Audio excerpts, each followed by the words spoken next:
All right. It is now 6:33, August 21st, 2023. I'm calling this planning board meeting to order. If we'll all stand for the Pledge of Allegiance. I pledge allegiance to the flag of the United States of America and to the republic for which it stands, one nation, under God, indivisible, with liberty and justice for all.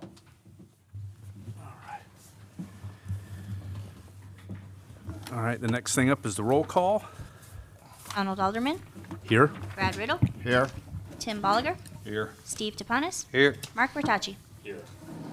Okay, I need everybody that's had a chance to look at the previous meeting's minutes to give me a motion to accept or not. I'll make a motion to accept previous minutes. I'd second. Pick one. Give it to Steve. All in favor, say aye. Aye. Aye. Any opposed, same sign. Okay, that passes. So first thing up right now is new business, number 1, resolution number PB/LPA space Z 23-03, Turnsole Builders rezoning from R1 to C3.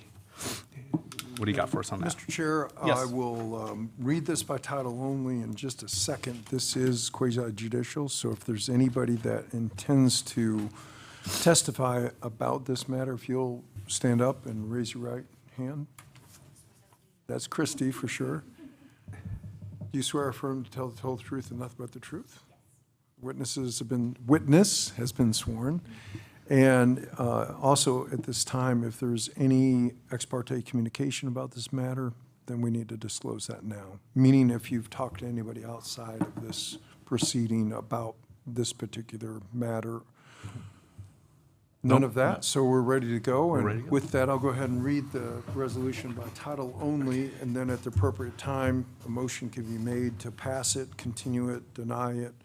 You'll have to state the basis as to why you're approving it, or why you're denying it, or why you want to have it continued to a date certain in the future. This is a resolution of the Plan Board of the City of High Springs, Florida, serving also as the local planning agency of the City of High Springs, Florida, recommending to the City Commission of the City of High Springs, Florida, approval of an amendment of less than 10 contiguous acres of land to the official zoning map of the City of High Springs Land Development Code pursuant to an application Z 23-03 by the property owner of said acreage, providing for rezoning from R1 residential to C3 commercial, certain lands within the corporate limits of the City of High Springs, Florida, repealing all resolutions in conflict, providing an effective date.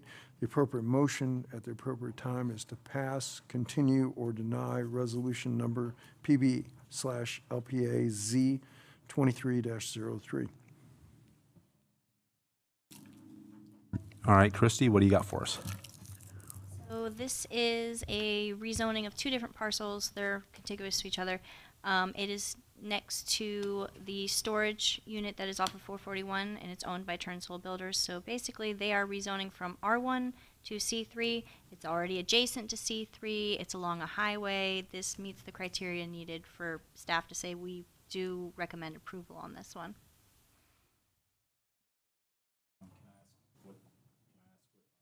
Read encompasses. It's a commercial district, so a lot of the same things you'd see along the highway.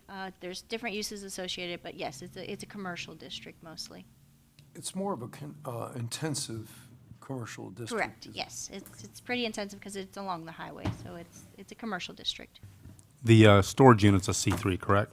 Correct. If they want to expand, though, they are going to have to get a conditional use and do their site plan. So while we are aware that the applicant will want to expand their storage facility, there are more steps. So this doesn't mean they get it by right. And this backs up to the road behind, the next road, so it doesn't back up to houses. There's a road between There's the houses. railroad, yeah, and the railroad rear of runs this on the property. back. Yeah, Railroad Avenue, okay. But there's a residential house uses the business on one side and residential house on the other side. But I thought they were both businesses. Well, I think the one on the daycare is a business. The other one, One's a daycare, yeah. I don't think the other one is it? Which one on which side? This west side. Side. I think there's I actually know, two houses there. Well, so I know there is a house that's out there, but I don't know if it's directly adjacent. I also know that one of those parcels out there is unincorporated Alachua County, so. It Yeah, would- why is that allowed? It's a little existing pocket. Against state law? We could technically start a process to get it going, but, yeah, it's just an existing pocket. Do we know what the owner's intent is? Is it to expand its storage facility? Yes, so their first step is rezoning, then they'll do the conditional use, then they'll do a site plan. What was the objection that, I know when they came in front of us, there was some kind of objection from local residents about having so many units inside that storage facility they own now. From what I recall, there was an objection from Ross regarding being close to the well. It could be that one, but there is a rule, nothing within so many feet, no development within so many feet of a well, and there's certain things you can do within like 500 feet that you can't do, like anything with hazardous waste you can't do within 500 feet, and I think it's no development within 200 feet, I'm pretty sure, of wells. Public wells, but I think that's what you might be talking about, unless it was something else that I don't remember on for a resident. Was it a resident that spoke, or I'm pretty sure it was a resident. That's, resident? Or it could be railroad, because railroad runs along the back. Maybe they were worried about traffic coming onto railroad, but we would more see that during site plan I on got you. if they were connecting to it or not, whether they're connecting just for 441, but we won't know till later for that one.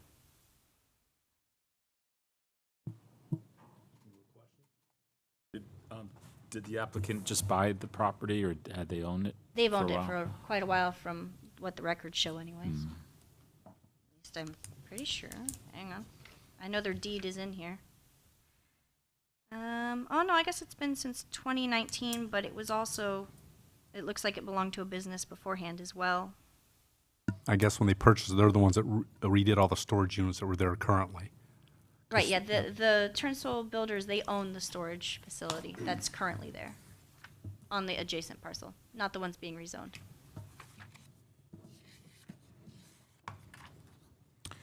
I just have sort of maybe a procedural question, and that is, it was introduced as quasi-legal, and like what separates this, is it because it's a resolution, or like just So for our own the edification? idea is, there's a case that came out, it's probably about 10 years now. I believe it was called Snyder versus School Board.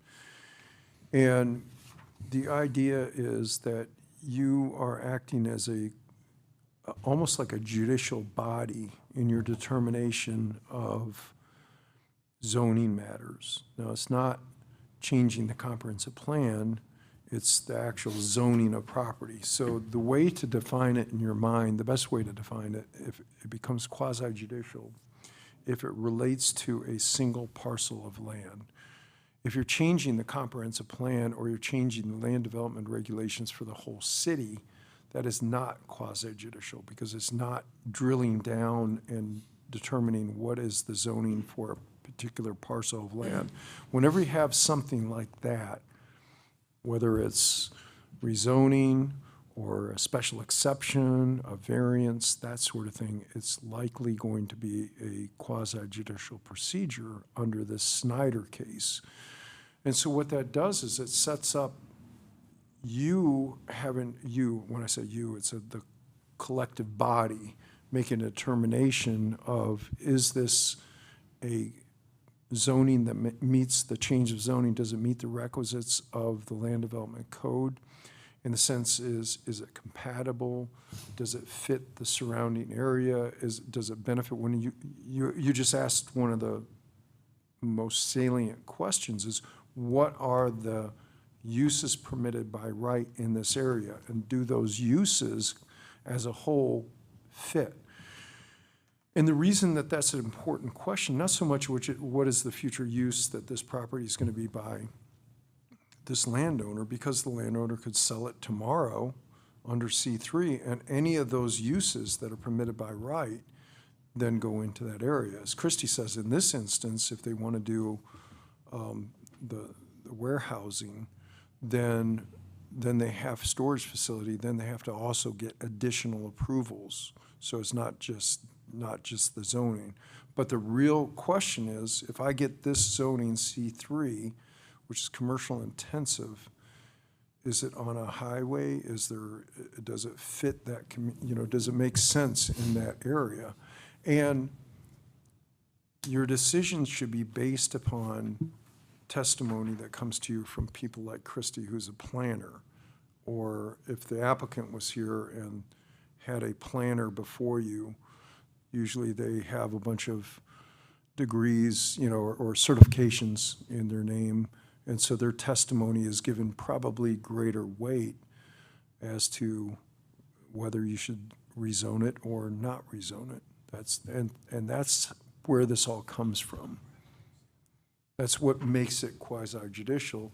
And so the courts then, if they're reviewing this, are going to make a determination of whether or not you took testimony from a planner.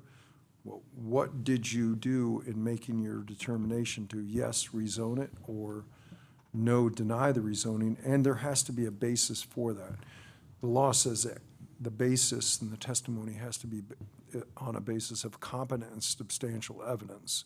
There's a definition as to what that is as well.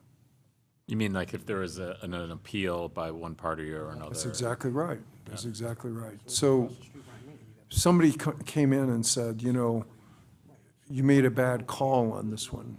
It shouldn't be rezoned to C3. Then they have 30 days after the final approval of the process to petition to the court to say this was poorly decided for these reasons. So actually, when you ask questions like you did, you're building the record for why it is that we're doing what it is that we're doing. And if you look at our land development code, the way our code is structured, there's actually a chart on it, and you find this at page C as in cat, D as in dog, B as in boy, starts on 27, and then you go over to C3 and you look under the code provisions as to what is permitted, a P, what is S is a special exception, and what is C is a conditional use. And you go all the way down and you say, okay, in general sales and services, retail sales, primary focus on pedestrian storage, display of goods inside, fully enclosed building, miscellaneous retail trade, that is a permitted use under C3, on and on and on. And then eventually we get to the storage facilities, and that has, as Christie said, conditional use. So the use of a storage facility would have to come before the board again? Correct, to yes. get It would be approved? a conditional use. It'd go through you guys and then to commission. Correct, yes. Also has notification requirements, sign on site, letters, ad in the paper, the usual. A lot of these land development codes have been revised over time. We approved a bunch of them last year. Right, we did update the allowable uses table, so it is updated in Municode, and it is under section 2.02.01. She's like a little mini computer. No, I just use it all the time, so I know that one. 2.02.01. So you can call her at 2 o'clock in the morning and ask her what it is, she'll know. Any other questions? I'm good. Anybody from the public want to speak on this? Anybody online? Is the developer here, or the owner? I don't see him, no. Well, at this case then, I guess I need a motion to either accept, table, or not accept it. And the city recommends this to, Recommends approval on this one because it is along the highway, it's adjacent to C3, so it's not like a spot zoning issue. I mean, it fits the needed criteria from staff's point of There's view. a lot of C3 already along there, isn't there? Yes, a lot of the property along 441 is C3, and then also some industrial out there. There are a few little R1 pockets along there, but that's okay. They can still exist there.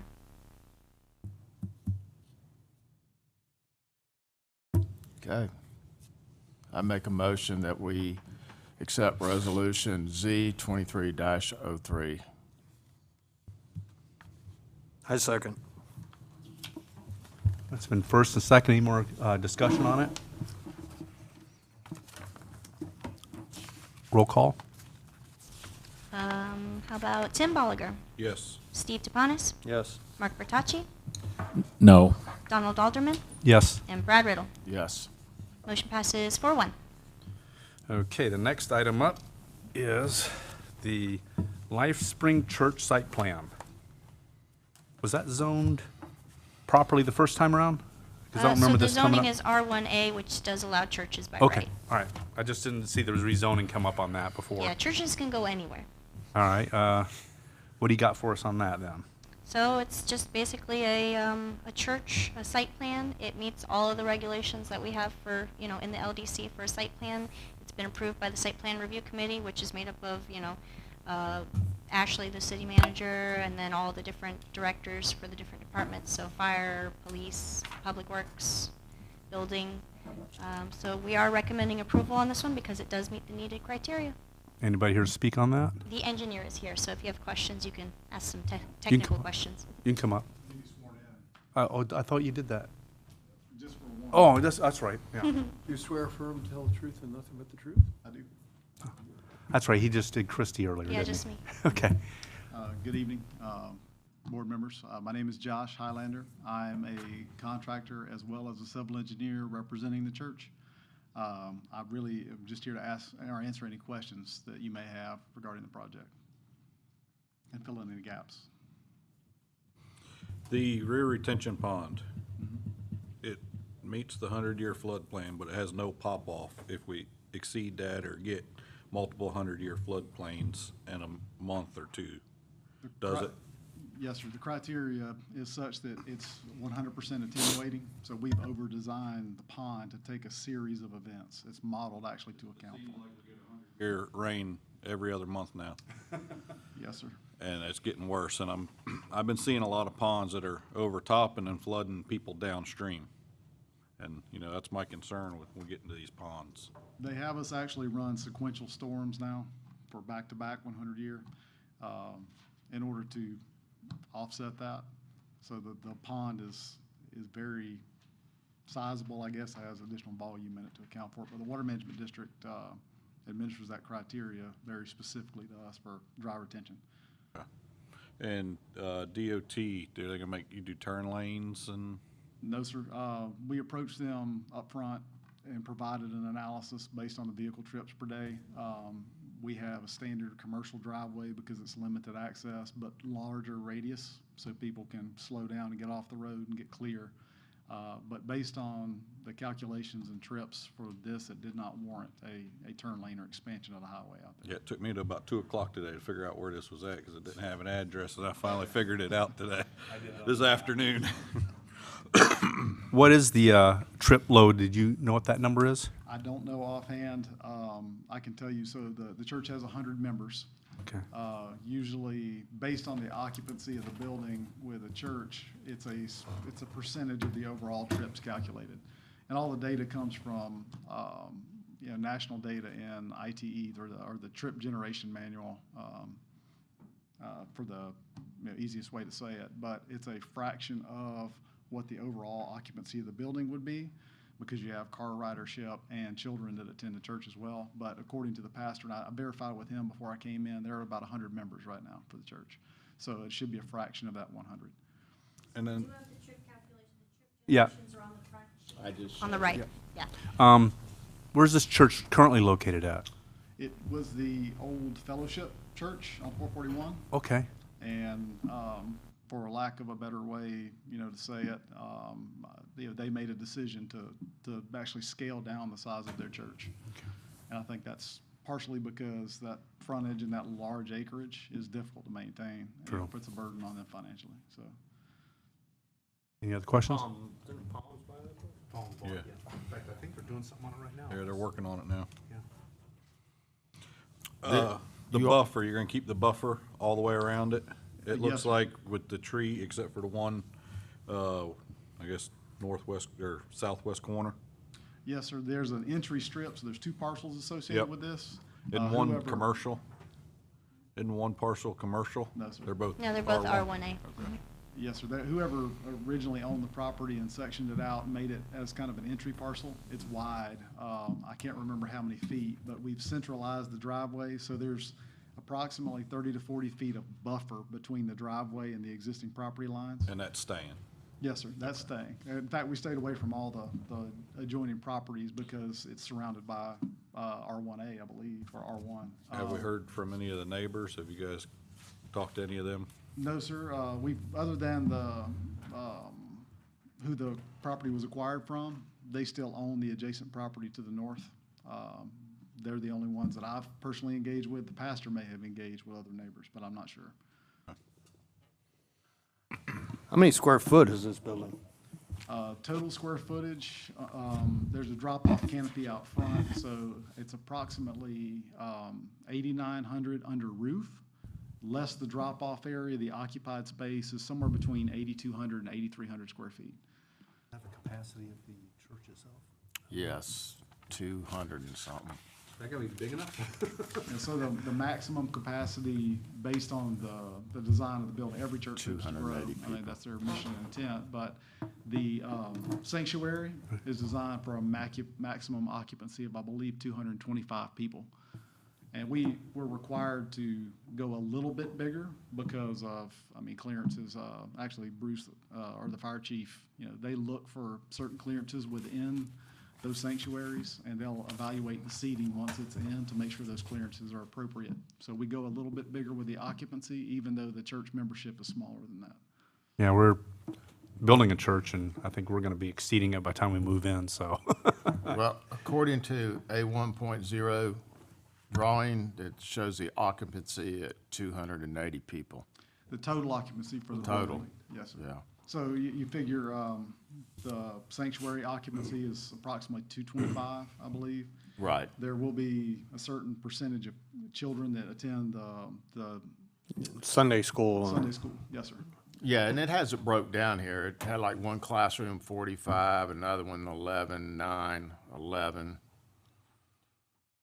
Then offices, 1. Yeah, it all broke down. So I did see that earlier, the classrooms, it's not gonna be a school, it's just for No. Sunday school and stuff like that. Just Sunday school. I also checked with the pastor ahead of time to make sure I didn't recite something wrong regarding their services, but they have a single Sunday service and then conventional Wednesday night meetings, like small group meetings. So they don't have like Sunday morning and Sunday night, just a single service? Just a single service Sunday is currently what's planned. And based on the drawings, you will have a private well and septic tank, is that correct? Yes, sir. Okay. Would they ever be required to hook up to city water and sewer? If it ever gets. Okay. Required at this time. I guess that would change if we expanded and state law was then invoked on that. It probably would have to then. And I think, yeah, it would be through the Public Works Department or something like that. They would require it to be hooked up, but at this time, they're not required. Right. One of the questions regarding buffers earlier, the church is centrally located on the property. We did that intentionally, keep as far away from the neighbors as possible. It's plus or minus 200 feet away from the closest neighboring property line, not even home. So I just wanted to make sure that everyone was aware. Those houses are well away from where the church is located. I guess about one of our concerns when it comes to buffering is that, you don't take down all the tree lines, you keep some kind of natural buffer in the sense of both of them. That's between both. actually one of the benefits of this property is that because the church is a smaller church and it's centrally located, this was pretty densely wooded with small to medium-sized hardwoods. Most of that's being left untouched. Whoever had the property originally had it under some kind of timber at one point in time, but they had cleared the center of it. So we're basically, for the building, we're taking down very little. For the parking area and the retention basin, that's where the most of the trees will be coming out. But as far as the adjoining neighbors to the south and Tillman to the north and to the west, there's a large area of buffer, natural buffer that's retained. Churches usually make good neighbors because they're only occupied a couple hours a week. Oh, yeah. I'd rather have You got that than parties business. every Friday and Saturday night. We don't get to do that. We go No, out I'll to eat. say you don't. Oh, no, yeah, that's true. It's usually quiet and usually Yeah. maintained, so. Yeah. Any other questions? No, I scrutinize it to the best of my ability. Anybody else from the public? Anybody online? I need some motions then. I don't even have the number in front of me.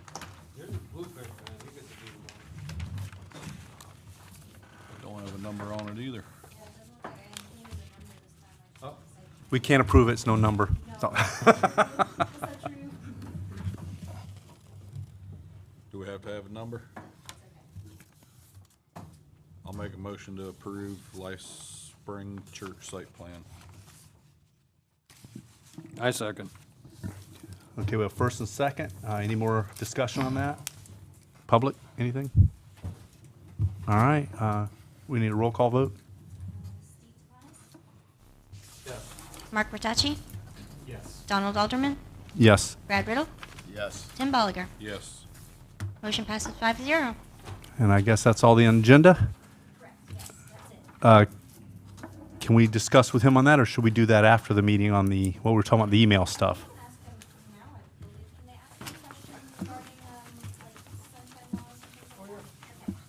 The question was on the emails that we were discussing, there was a point where she said you can't reply back to all. Yeah, so if it's particularly if it's a quasi judicial matter, you can't, if you reply to all, and let's just use you as an example, and you said, hey, I think, I got this question about the project, and it led one of the other members to think you were leaning against it, or you were influencing Gotcha, the okay. decision-making. I see what you're saying. It's probably best in that situation, you got a question about it, to just direct it to Christie and say, hey, what about this provision in the code? Where does this come from, Christie? And then she can disseminate it out informationally or do whatever's necessary. But you want to be real careful about having communication. And the other piece of it is that can be subject to outside the sunshine. So if you're having communication about something that you're going to vote on outside of a public meeting, that could almost be an automatic violation under the sunshine law. So there's a couple things at play. Number one, don't reply all, reply to Christie, and you don't run into that kind of a problem. Number two, always preserve your emails. Yep.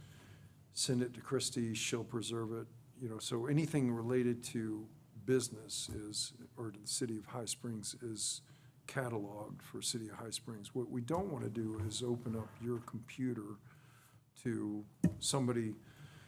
If we get into a real hot and heavy development, and there's a lot of back and forth, and so then somebody says, well, Chairman Alderman was against this project, I want to see everything on his emails about this, and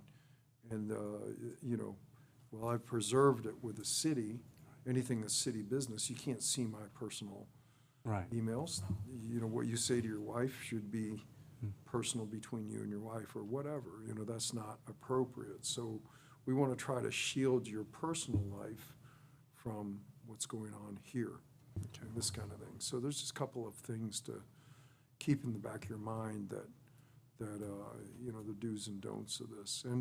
And if you have communication with the developer, with citizens, or with anyone about this particular matter, then you should disclose that. Did you have ex parte communications? Yes, I did. I talked to, there's some case law out there that particularly in a city, your constituents want to come up to you and talk to you about Right. things. So it's okay to have communication with people outside of the meeting because people expect that of you. But what you need to do is disclose that. Hey, I talked to Mr. Smith. Mr. Smith expressed that he was against this project for these reasons. Does that influence your vote at all? No. He was expressing why, and I want to get more information on this. I might be attenuated to the things that Mr. Smith told me, and I might get more evidence about that or additional questions that I may ask because of what Mr. Smith told me. But as long as you disclose that, then all is good. Okay. And that's why, I think when I first got here, I created a whole new email, and I recommend all you guys do it. I did that.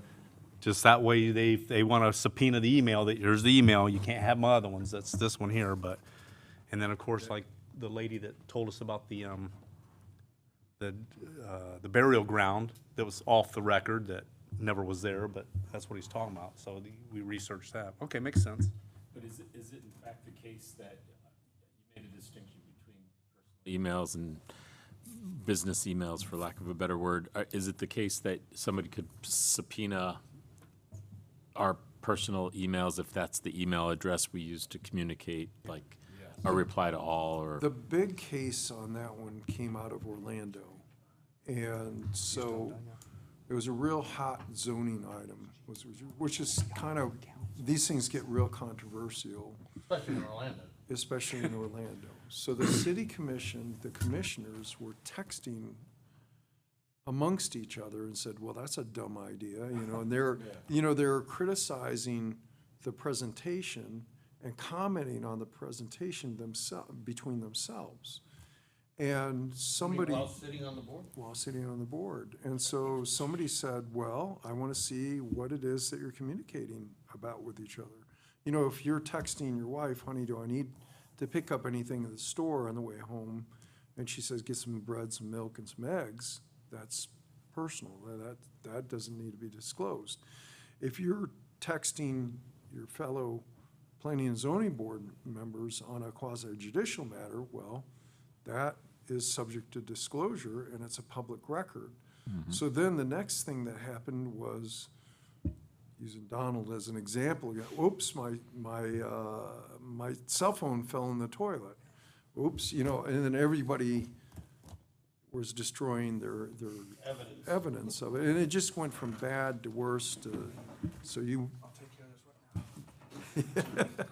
So you want to preserve it and keep it delineated, and public business is kept in public business format.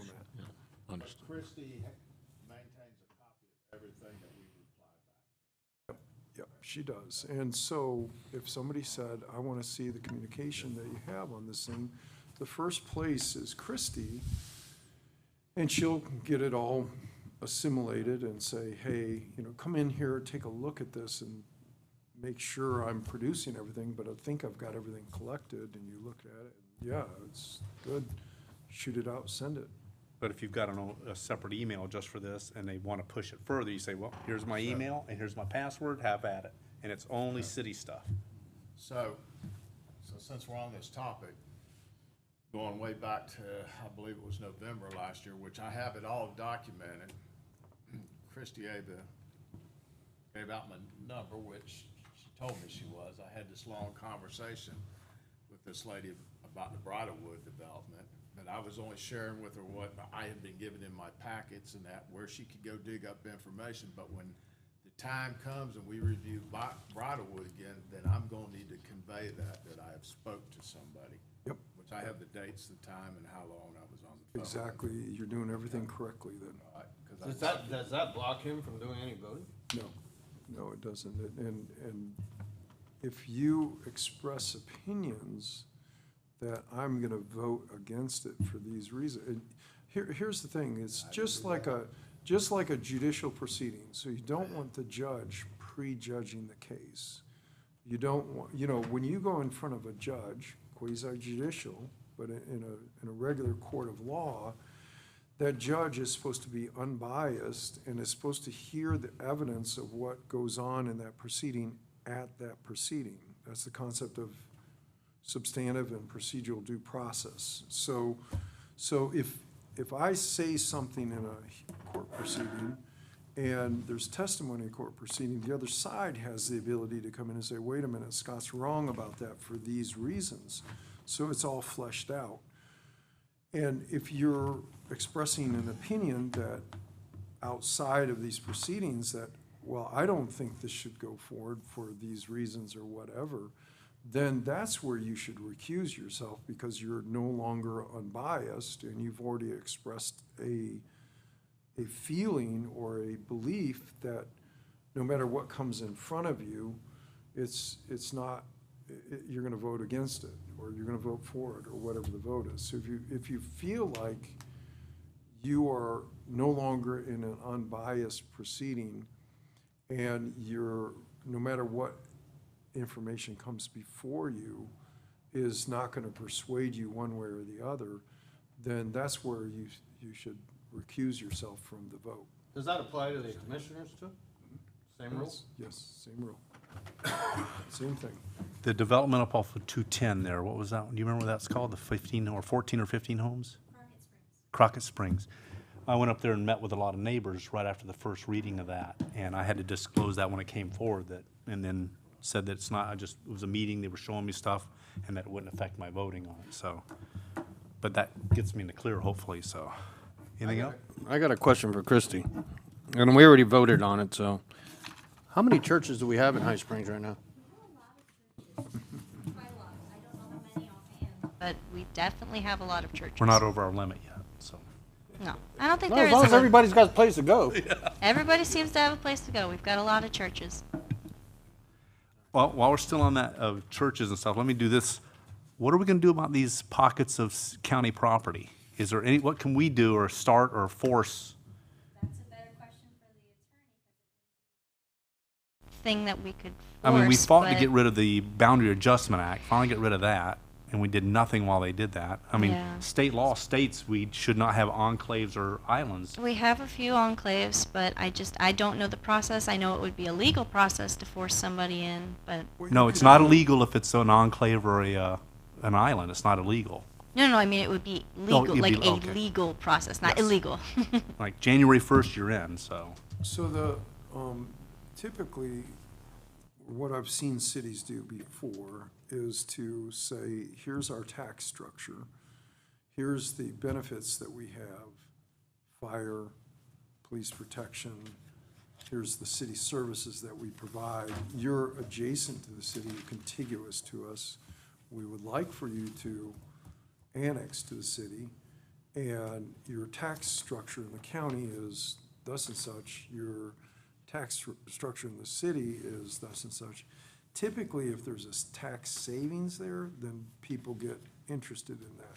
The other reason why people are interested is, you know, we're right up the road from wherever that property is. Right. To go to a rezoning hearing in the county, you probably don't know those people like you do our planning and zoning board, our city commissioners, that sort of thing. And so a lot of people want somebody local to talk to about, hey, I'd like to change this property from R1 to C3. They can go in and talk to Christie. Christie says, yeah, staff is gonna support that, but you gotta be in the city. You can't be in the county for that. So as property develops, a lot of times, people wanna be here as opposed to there. You know, looking at what happened in there was consolidation question. It was really fire and police protection that happened in the 80s. And people got very, very wary of the city of Gainesville and Alachua County basically just taking over all of the smaller cities. So a lot of the farmers, a lot of the property owners said, no, we'll hitch our wagon with City of High Springs because I know those guys. I don't know what's going on in Gainesville and I don't want to be consolidated. So when all of that discussion was happening, consolidation failed, and there was a tremendous annexation effort to Alachua, Newberry. Not High Orchard, Springs. High Springs, people looked at that and said, we want local representation. So that's another So how do reason. we annex these small pockets of property that? You could go to the property owner, city staff could say, hey, are you interested in annexing? It typically isn't gonna work unless there's An incentive. an incentive tax-wise. That's usually what people are. Or looking voting wise, I mean, they have no political clout without being in the city. Right. So- True. But are they have to be part of Alachua County then, right? Well, it's just like all these houses along the river here. Most of them would be forcibly annexed in, and they're high tax value, but we provide all the services. Right, we're providing the services whether they're in or And not. it's like going in and going to Ace Hardware and picking up something you paid for at Lowe's. Say, hey, I paid for this at Lowe's, let me take it here. So, and that's my problem is, you These know, are private owners that just decided they don't want anything to do with anybody. well, a lot of them don't want to have to do with, don't want to be on city water and sewer. That scares a lot of them. The problem is. Scares me. Yeah, well, the problem is the city's got no, it doesn't have the means to expand in some of these areas that people are afraid of, or they'll be dead before it happens. Me, I would be dead probably. But the point being is, we have too many pieces in the city that should be automatically annexed based on state law.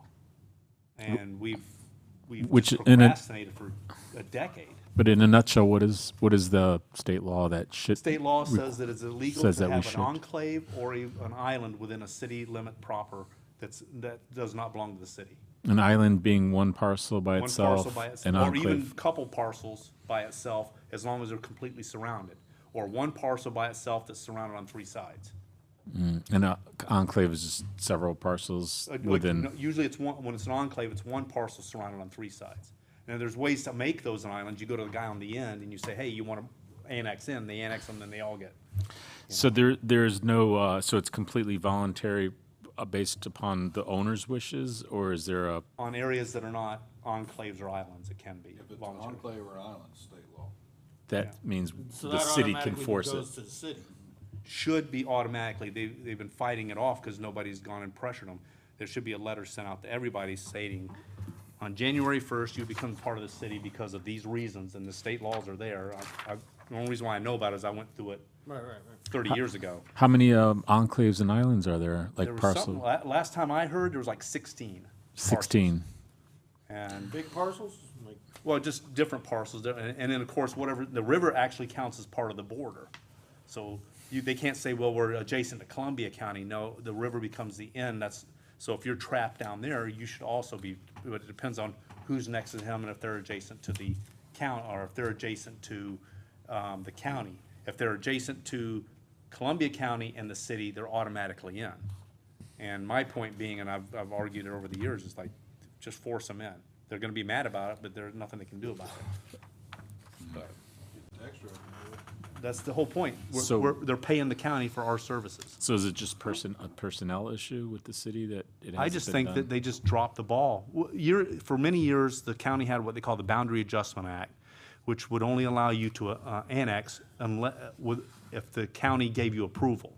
And that was just to slow down people from annexing the county.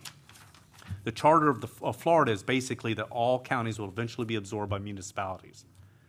The counties are afraid to lose that power, they're ceding the jobs and all that, so they create laws to prevent that or slow it down. And that's what the Boundary Adjustment Act was. When I first moved up here, we started attacking that. We threatened to take them to court, they finally let it lapse and didn't re-up it. So at that point, for 2 years, we should have been annexing like crazy, all these islands and stuff and properties around us. But what happened is they procrastinated to the point that the county came up with a new style law that prevents us from just arbitrarily annexing, even with approval. We still have to go. state law overrides it, right? The state law, but it was still approved by the state legislature. And that's where your problem comes in. Then it becomes a court case and not just an automatic. So I just brought that up because it's been bothering me for 17 years, so. No, is that off your chest? No. Hey, I got one more thing though before we close out. So, Mr. Walker, on our existing mural ordinance right now, we have nothing in that mural ordinance that covers freestanding murals. So what is the proper channel for us to tackle that? To create a section in that ordinance? I think that would be a good separate section in the ordinance on freestanding murals. I think that would be a good application of what you should look at. So how do we get it rolling? Well, it's out of our hands. Yeah, I would assume we would have to go ask get it going. Forward to you guys. Because as the plan board, we have no direction when it comes to that. Well, it's out of our hands now anyway. Separate section, do you mean we would have to open up the whole mural ordinance again, or just add another section Add in a there section to specific It to would be it? whatever the direction from the commission would be. Okay. They wanted to- Because right now, whether we write the new ordinance or not to get it approved, it's before them, They're gonna get totally, knocked totally down. around us. They get knocked down, the same way we spent 2.5 hours here trying to make the ordinance and they knocked it down.